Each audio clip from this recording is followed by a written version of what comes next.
It's a fresh rocket attack that took place in central Israel's Ashdod. Pressure continues to build for a ceasefire meanwhile. India today has created a visual image for you to understand that gives an overview of Israel's ground operation in Gaza. Israel's military is approaching Gaza City from at least 3 sides. Large groups of Israeli tanks, armored vehicles are making their way deep into Gaza. And this is what I'll go to Shiv on. For Shiv, we're looking at these visuals, imagery, geography of it and how they're possibly advancing even further into this area.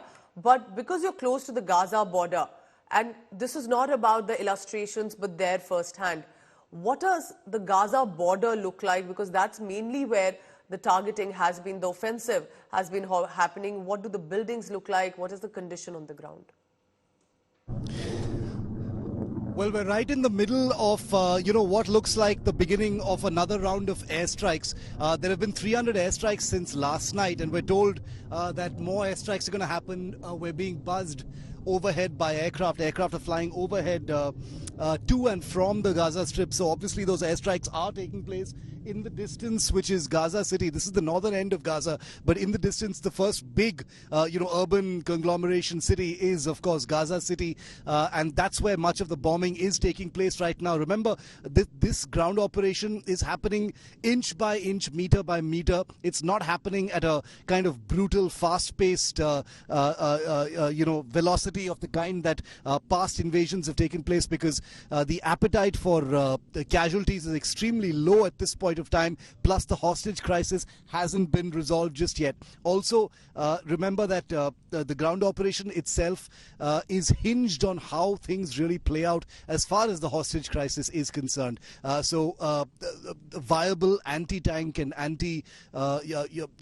anti-armored vehicle positions continue to remain in that particular area, and that's one of the reasons why the momentum of the ground operation remains far lower than it usually is. 300 airstrikes continuing to provide air cover and air support to troops on the ground. There have been injuries to Israeli defense soldiers, but I can tell you that this is going to be a much slower, much more long drawn out ground operation compared to previous campaigns, as a result of the fact that the exit strategy, the end game, hasn't yet been clearly defined. There are so many variables. 25 days into this entire conflict, into this entire crisis, there is no indication, despite daily updates on hierarchy members being killed, that the full strength of the Hamas has been obliterated. 25 days is a long time. The Gaza Strip isn't small, 41 kilometers long, 6 to 12 kilometers wide. There's a great deal of hiding places. There are tunnel networks. There are escape routes for the Hamas, but the leadership, remember, still sits abroad. But the fact that they're continuing to attack the IDF within Gaza and to attack Israel from outside, continues to be a major concern. When the ground operation will start having a visible effect on the Hamas's offensive capability remains to be seen. This is day 4, really, of the ground operation. Let's talk specifically then about Gaza Strip, the sort of offensive that's only escalating, Shiv. What does it look like with regard to how the infrastructure is, the people? And we're looking at a lot of pictures of people who are injured, who have lost their life in Gaza. Tell us about that. Well, the destruction is clearly visible from where we've been reporting. The damage to the northern end of Gaza is extremely apparent. If you look at the pictures that I've been sending in from earlier, it's really a hellscape. The northern tip is just basically a hellscape.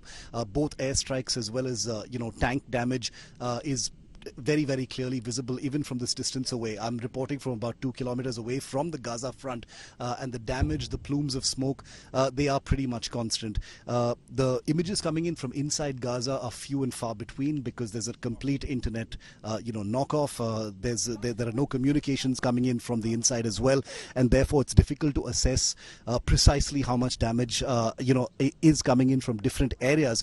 But what we've seen from here, the pictures that I've taken with my own camera, camera from this location right on the Gaza front suggests that the damage is there, the crisis is there, the kind of debris scape that has been created as a result of this relentless bombing campaign is very, very visible. But this is only the northern end. Airstrikes are also happening in central Gaza, we're told, and special forces operations, remember, are happening all across, including as far south as Khan Yunis, because remember, nobody knows where those hostages really are hiding at this point of time, or are being hidden at this point of time. So it remains to be seen how that part plays out.